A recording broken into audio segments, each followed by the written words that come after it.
السلام علیکم۔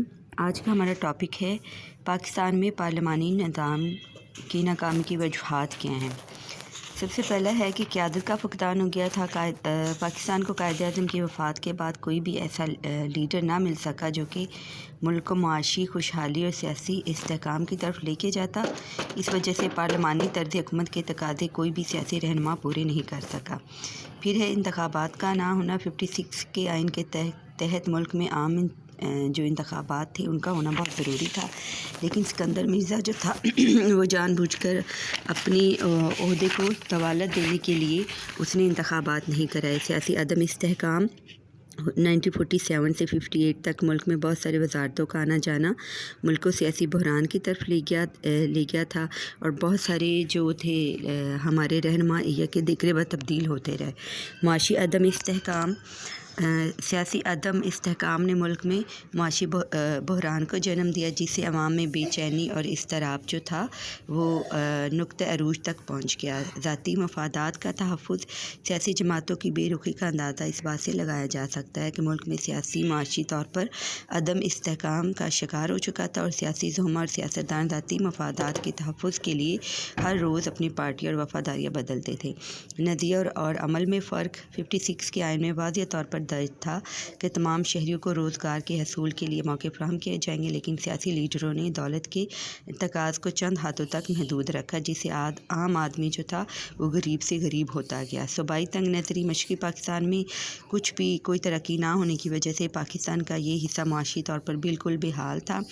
باقی رہی سے جو کثر تھی وہ قدرتی آفات نے پوری کر دی۔ جتنے صنعت کار تھے تمام بھارت منتقل ہو گئے، اور مغربی پاکستان میں ہر قسم کی صنعت جو ہے وہ تباہ ہو گئی۔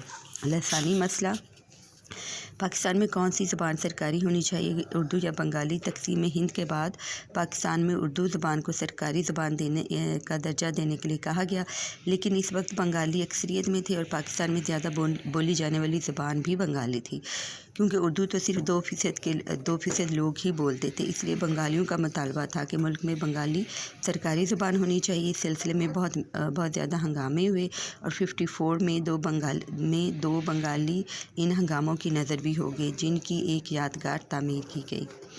اس مسئلے نے ملک میں اپنی جڑیں مضبوط کر لی، جس سے پارلیمانی حکومت جو تھی وہ ذمہ داری سے کام نہ کر پائی۔ پھر آ جاتا ہے سیاسی شعور کی عدم موجودگی۔ ملک میں سیاسی شعور کی عدم موجودگی تھی، جس سے جو بھی سیاسی پنڈت جو چاہتا عوام کو اپنے نعروں کا دلدادہ بنا کر سیاسی افراتفری پھیلا دیتا تھا۔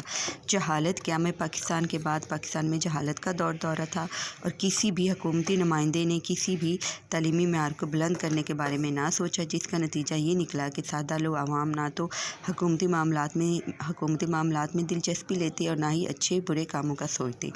جمہوریت کی نفی 56 کے آئین کے تحت انتخابات نہ کروا کر جمہوریت کی نفی کی گئی تھی۔ اب عوام کا حق بنتا تھا کہ حکومت کا احتساب جو ہے وہ مثبت رویے سے کرتے۔ غیر ذمہ دار انتظامیہ پاکستان کی انتظامیہ اس قدر غیر ذمہ دار تھی کہ انہوں نے کبھی بھی کسی بحران میں عوام کی رہنمائی نہ کی، بلکہ ہمیشہ چپ اور خاموش بغیر کسی کام کے بیٹھے رہے۔ فلور کراسنگ مرکزی اسمبلی میں وزراء آئے دن اپنے بینیفٹس کے حصول کے لیے ذمہ داریاں تبدیل کرتے رہتے تھے، جس سے پارلیمانی نظام کے تمام تقاضوں کو پس سے پش ڈال دیا جاتا تھا۔ بیرونی طاقتیں ہمیشہ پاکستان میں سیاسی عدم استحکام پیدا کرنے کے لیے ہمیشہ سرگرم رہیں، اور اس وقت بھی بھارت پاکستان میں سیاسی عدم استحکام دیکھنے کا خواہشمند تھا۔ اس لیے اس نے بنگال میں تعصب اور